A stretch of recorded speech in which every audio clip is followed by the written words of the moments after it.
Good afternoon, Mayor, Council. Chris Favor, Economic Development for the record. So today we will be discussing the resolution and the ordinance related to the proposed GRT increase.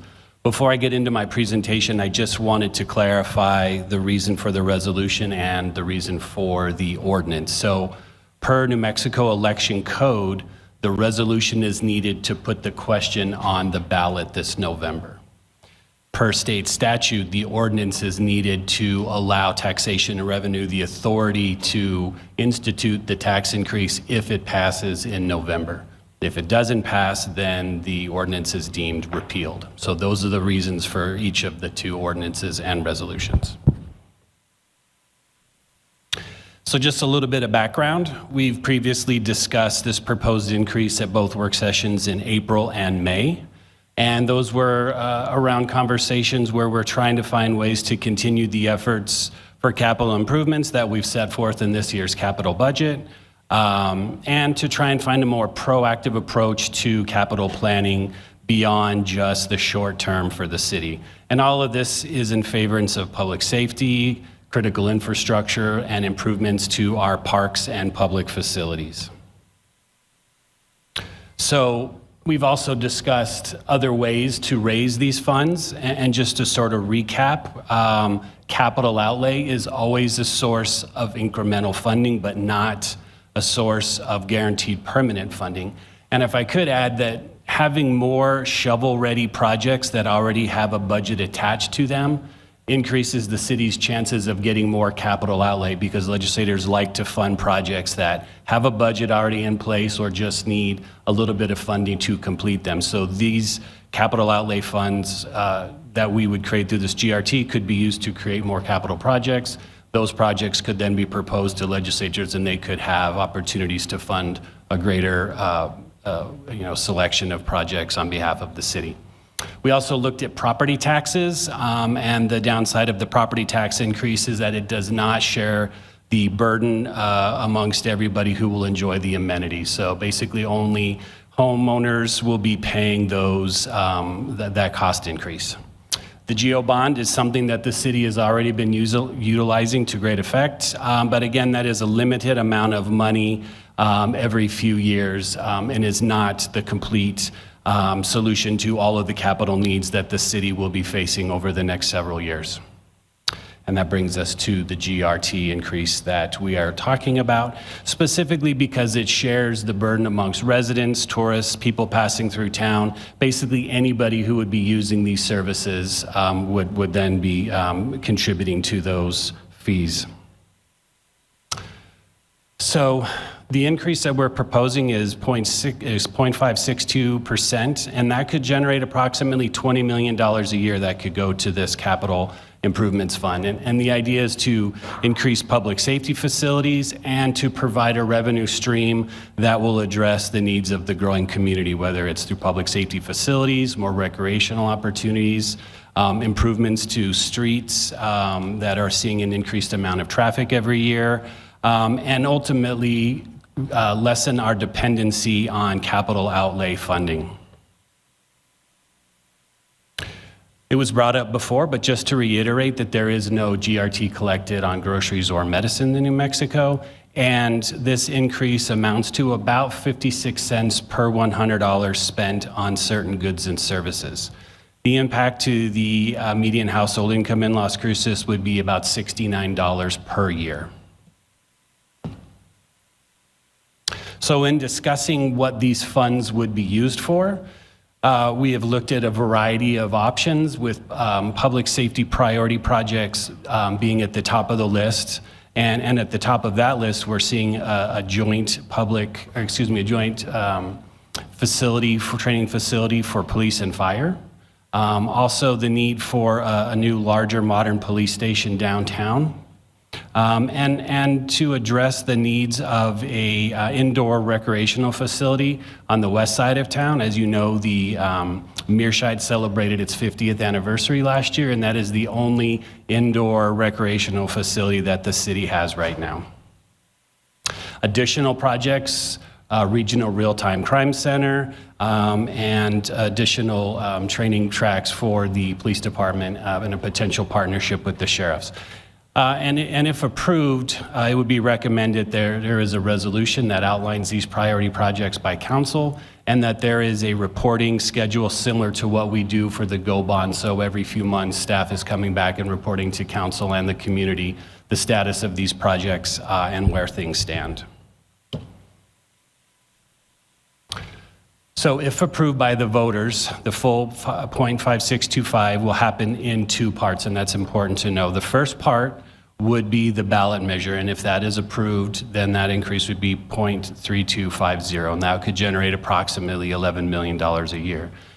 If that's approved, then council has the option to come back with an additional ordinance for the remaining approximately $9 million a year, and that increase is 0.3275.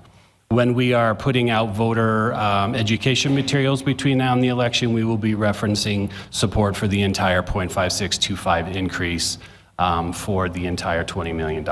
And the effective date of this will be July 1st of 2025 if it is passed. So this is the ballot question that will actually, if approved today, go on the ballot in November. Shall the city of Las Cruces impose a municipal gross receipts tax in the amount of 325 thousandths of 1%, the revenues of which shall be used for funding capital improvements and maintenance for public safety, streets, parks, and other public facilities and critical infrastructure? And so these are your options for today. Due to the time constraints of getting this question to the county and also some requirements by the state in the ordinance, amending the ordinance is not one of the options that is available. And if you have questions, I am available. Thank you. Thank you, Chris. Councilor Graham? Thank you, Mayor. Chris, can you jump back to slide 8, I believe? Okay, thank you. So just to be really clear, what we're voting on today is to put on the ballot the option for voters to choose 0.3250% GRT increase. The additional ordinance following the election, however, is not on the table today. This creates an option in the future. So I just want to make it really clear, because I think this is confusing. I want to make it really clear that what we're voting on is to send it to the voters and nothing else. Mayor, Councilor Graham, that is correct. Yes, today all you are voting on is putting the question on the ballot and the mechanism that allows that question, if it is funded, that allows the state to implement that increase. The second portion, the 0.2375, that is not being discussed or an option for today, correct? Okay. And how will we communicate that in bullet point number 2, the voter education materials? How do we, and I guess I'm not asking you to compose a mailer today should this make it to the ballot, but I think that's where we're talking. What goes to the ballot is approximately $11 million a year. What could come eventually is approximately $20 million a year. But how are we going to make that clear, again, should this go to the voters? Sure. Mayor, Councilor Graham, that is what I've been working on with our communications team, and we're working on a voter education process that explains that it is a two-part process, part one being the ballot measure, part two being this separate ordinance. So that will be a key part of the messaging that we put together to make it very clear that this is a combination of those two different steps. So you'll hear lots of references to the two-step process over the next few months, yes. Great. Thank you, Chris. Thank you, Mayor. Thank you, Councilor Graham. Councilor Matisse? Chris, I seem to agree with my fellow councilor on being very clear about the 11 million and not combining it to a $20 million advertising campaign. So, what might be simpler is just to say 11 million. I mean, unless you have a very good campaign strategy and messaging that doesn't confuse the public, because the more complicated it is, the more no's you'll have on the actual bond. If it's simplified and it's simple, and I think if you go to page 9, if you could please, I think another thing is where you say in other public facilities, I would like that to say other public safety facilities. I like it to be very clear and restrictive that the main spending will be for public safety and street improvements and infrastructure, and not to be general. I mean, that's just my own opinion. And if that could be done, I would really like support from the council on that fact, that it be more specific for the 11 million. The other thing that is possible is when we get all these things done, hopefully in 2 years, 3 years, I like to see a sunset ruling to where this tax goes away for the public in, let's say, 4 years. And that's 11 million times 4. We could accomplish, I hope, everything that we need with $45 million plus other support from grants, other support from the legislature. And I think you just received $28 million from the Telshore Fund. And so there's been quite an injection of money into the city coffers. So maybe we want to show the public just a very, very serious consideration on how we're asking for this additional tax and how we're going to spend it. Thank you. If that could be done and with consensus from my council, that would be great. Thank you, Chris. Sure. Councilor Flores. Thank you, Mayor. And thank you so much, Mr. Favor. I too have problems with page 8, slide 8. It's ambiguous, and ballot measure 11 million year / whatever. So if approved by voters, blah, blah will be increased. This will happen in 2 parts. So is that language that we're looking at right now going to be on the ballot? And is it going to be communicated to the voters that those, by voting yes on the GRT, you're also voting yes on that other? How is that going to appear on the ballot? It's confusing to me, and I read a lot. I'm very smart. No, I try to understand, and when I don't understand, I ask questions, and you're the experts on this. So, but in terms of like real notice as to what you're voting on, this is very ambiguous, and I'd like to know how you're going to break it up. Is it going to be 2 votes? Is it going to be 1 vote, then a subsequent vote? How is that going to work? Sure. Mr. Mayor, Councilor Flores, so this right here is the ballot question, and the question is only for the 0.325% increase. That's what we will be going to voters with.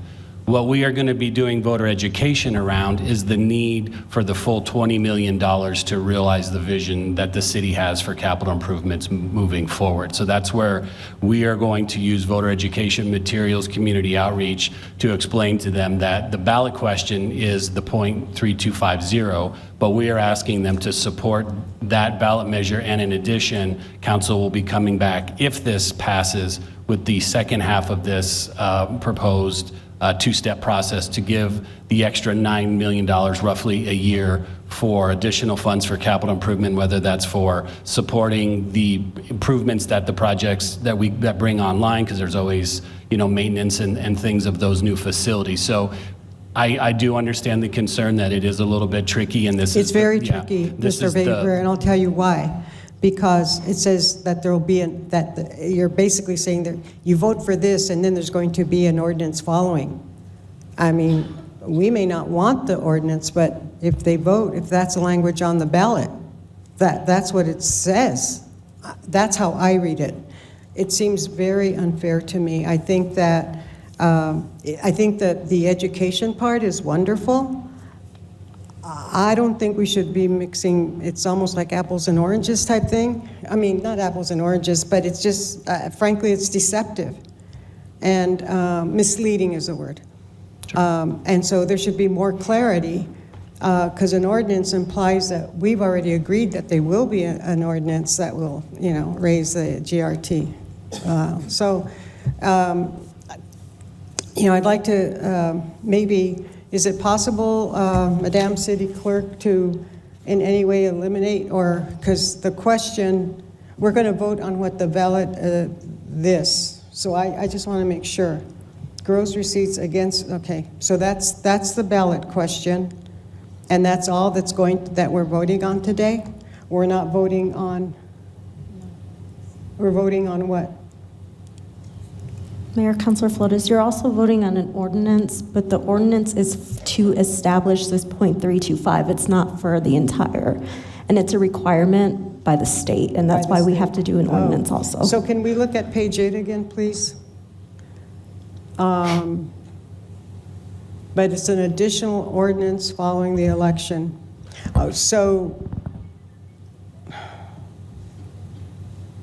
that's almost saying that it's going to be automatic. Which part do I not understand? Explain it to me like I'm a 5-year-old that didn't graduate from kindergarten. Mr. Mayor, Councilor Flores, so ultimately, we are asking for your approval on the ballot measure today. If the ballot measure passes, council does have the opportunity to come back in with that additional ordinance for the .2375 to provide additional funding to make the capital funds improvements fund even greater. That is up to council's decision. City manager's office is proposing that we move forward with both, but ultimately it is council's decision if you want to both approve the ballot measure now, and then if it passes, come back after the ballot measure and incorporate the second. That is completely up to council. City manager's office and staff is recommending both of those steps, and that's why we're proposing a voter education plan that talks about the two-step process.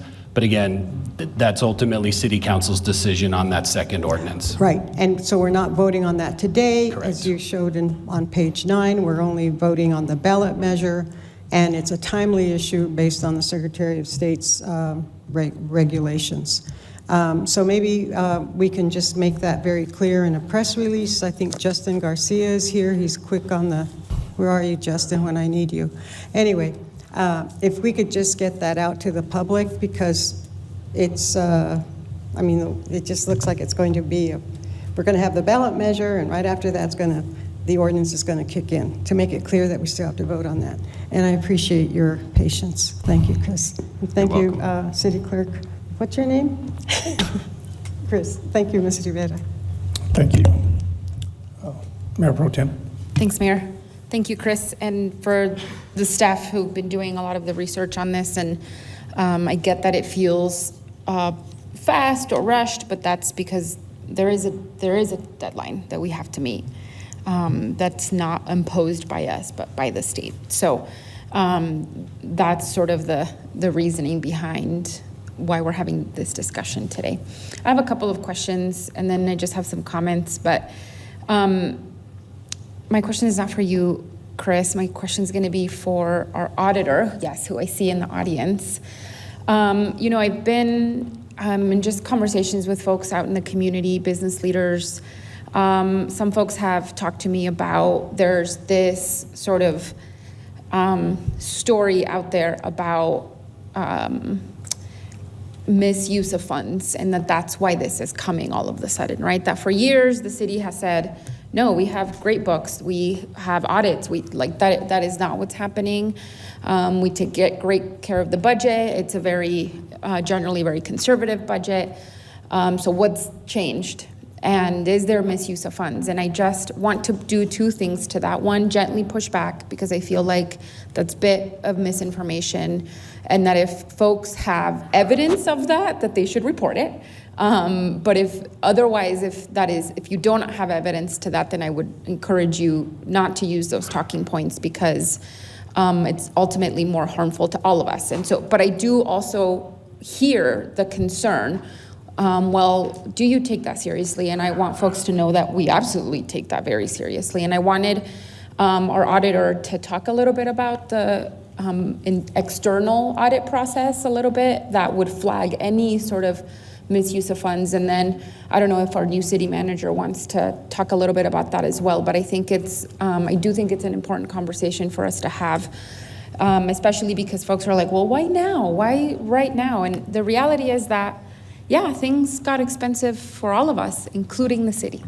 Things also got expensive for the city of Las Cruces to build and maintain and pay our wages and all of those things. I'm not saying this is that's what is going to be used for. I'm just saying that everything is expensive for the city of Las Cruces as well.